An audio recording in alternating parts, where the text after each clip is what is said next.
Welcome back. You're watching Investor's Guide on ET Now. Thanks for staying with us. This is our Father's Day special. We're talking to all the dads who write into us on this show, who've been watching the show for the last 2 years. This is a show specifically for you. For those of you who just tuned in, the idea with this show is to help you plan for your children. We're trying to answer as many questions as possible. We have 2 dads in the studio with us who are helping with their own experience.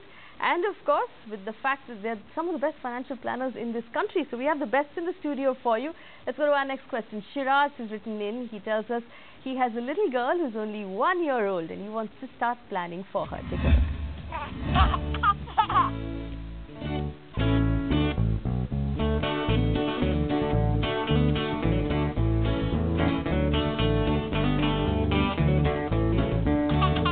Zinera is her father's little princess, and Shiraz wants to make sure she gets everything she could ever want. The best schools, pick of the best colleges, and like all fathers, he wants to someday give her a wedding fit for a queen. But the planning needs to begin today. We want some advice on how we can save tax by taking different mutual funds or any other plan. Health insurance is also we want to take. And we also want to take some plans for our daughter's education and then marriage. Alright, so that was Shiraz's family and his beautiful little daughter. Now Shiraz tells us he makes 37,500 rupees every month. He wants to set aside 20,000 rupees for his daughter, which is a lot of money. For his 1 year old daughter, he has 15 years as a time horizon. He tells us he will increase that amount as his salary increases as well. Now he wants you to suggest a mutual fund portfolio that he should start with. But like we did with all of the other cases, health insurance first, then life insurance. Starting with his health insurance, Shiraz has no health insurance at all. Gaurav, scary?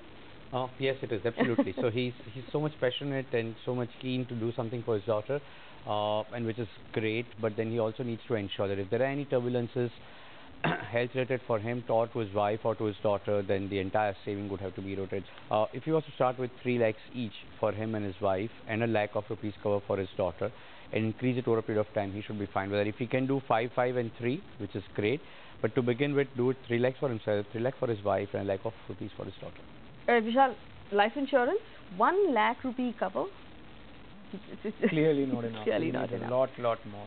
And this has to be a priority. And again, like we were saying earlier, 1 lakh is clearly not even getting started. No, if he's earning 37,000, then I think he should really target somewhere like 40 to 50 lakhs of sum assured, and he should do this through a term plan. All right, and 40 to 50 lakhs of sum assured, Shiraz, is not going to cost you any more than 3,500 rupees a year, which is really not a lot of money if you buy a term plan. But the thing that worries me about him, Vishal, 37,500 rupees is his monthly salary. 20,000 rupees he's going to put aside for his daughter. He has not mentioned at all what he plans to do for himself and for his wife as far as their retirement is concerned. He's not mentioned the fact that he has any sort of emergency cash amount set aside in his bank account. It seems like all of his savings are going towards his daughter, which is great, but it's also dangerous, right? It is, and I think this is what we discussed at the beginning of the show, that look, all of us fathers feel very passionately about our children and daughters, etc. But it's very important to sort of budget well and plan well in doing this, so that we don't really overextend ourselves in one specific goal at the cost of other important things as well. So it's very important to plan for one's own retirement, the contingency fund that you mentioned, and clearly these have to be priorities for Shiraz right now. Right, Gaurav, he has 2 goals he's planning for. Like we mentioned, he's not mentioned his own retirement at all. His 2 goals are his daughter's wedding and his daughter's education. Would you recommend they be 2 separate portfolios? Both these things are more than a decade away. In fact, they're almost 2 decades away. So he can pick up schemes, just 1 or 2 schemes, so something partly in equity and partly in gold, and keep using those. And 2 or 3 years prior to that goal being, when it's likely to happen, move money needed for that goal into a debt instrument. On the day that you want to pull that money out, when you're pulling it out of equity, if the market were to tank that day, you would lose a lot of the money that you accumulated over the years. So as you approach that goal, it's important to remember that you keep taking out a little bit of money, moving it maybe into a recurring deposit or a fixed deposit, so it's safe on the day that you want to actually use that money. Vishal, 2 questions for you. First of all, gold. Now he's accumulating gold for a wedding, which means that he actually wants jewelry. So should he be using the physical form of gold? Should he be buying an ETF? What would you recommend? I would prefer the financial form of gold, which is either an ETF or a fund, because the net effect is the same in my view. The advantage is that all through these years when you're accumulating gold, the challenge with physical still remains, which is you have to buy it, be worried about purity, and then be able to safely keep it for so many years. Now there's no apparent huge advantage, because if you're really worried about targeting, let's say, X grams of gold for the wedding, you can do it as effectively through an ETF or a fund, because you've saved up enough money to be able to take it out one fine day and convert it into physical, and that's what you're really building this up for. So I would prefer financial security. All right, so he's putting aside some money in gold.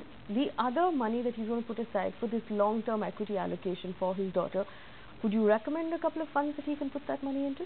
I think we'll go with the objective, and the objective is really a long-term portfolio. Like Gaurav mentioned, it's important that closer to the maturity of these two separate investment needs, we balance it out, we review it, and start moving into fixed income. But right now the objectives are very similar.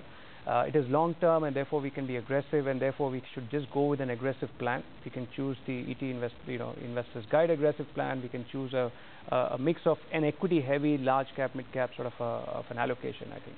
Our aggressive portfolio is flashing on your screen. You can use it. Put all of your savings in that portfolio, and then when you decide that you need some money for your daughter's education, redeem the amount that you need and start moving that towards a fixed deposit. So then there's still some left aside for your retirement, or there's some left aside for her wedding, or whatever else you might want to use that money for. Good luck with those investments.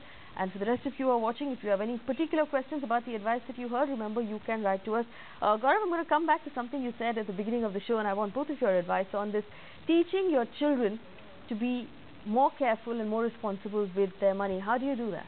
Lots of things. So a lot of things that my parents did. But when she was about 3-4 years old, I gave her a chocolate bank, and it was a transparent piggy bank. And I said, whatever chocolates you get, if one of her friends says you keep dropping into it in a piggy bank, and you can eat it just twice a week. So one is the saving concept. When she saves, the chocolate level goes up, and so that happened. About 2 years ago, or a year ago, she was asked to open a recurring deposit. And your daughter is 9. She's 9, yes. So at 8, and every month she goes to bank, she fills up a slip, she puts in 100 rupees. I take her to RBI Museum. RBI has a lovely museum which kids enjoy, and I take her there once in a while. Reserve Bank of India has lovely comics. There are 6 comics you can freely download from the website, and I read that to her. And also when we are traveling, we kind of note down expenses. So while me and my wife spend, she's expected to note down. And these are few things. There are a lot of other things that I do, but these are few things which my parents did with me, and I do it with her as well. That's very interesting, to teach your children to be more responsible with money. Vishal, anything like you can share with us? I think similar. To me, it boils down to really the concept of saving and discipline on spending. So, similar techniques around, having a piggy bank. If you're given a budget, then no matter what, just make sure that you stick to the budget.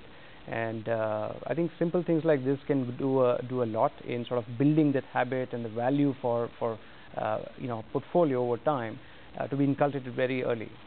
All right, so that's very interesting. Gaurav and Vishal telling us that their children manage money at 8 and 9, so they're responsible for their own budgets, they're responsible for their own spends. That's something that we could possibly pick up and take home, because it's not just about setting money aside for your child, you also have to teach your child to grow up to be a responsible individual who can manage their money well.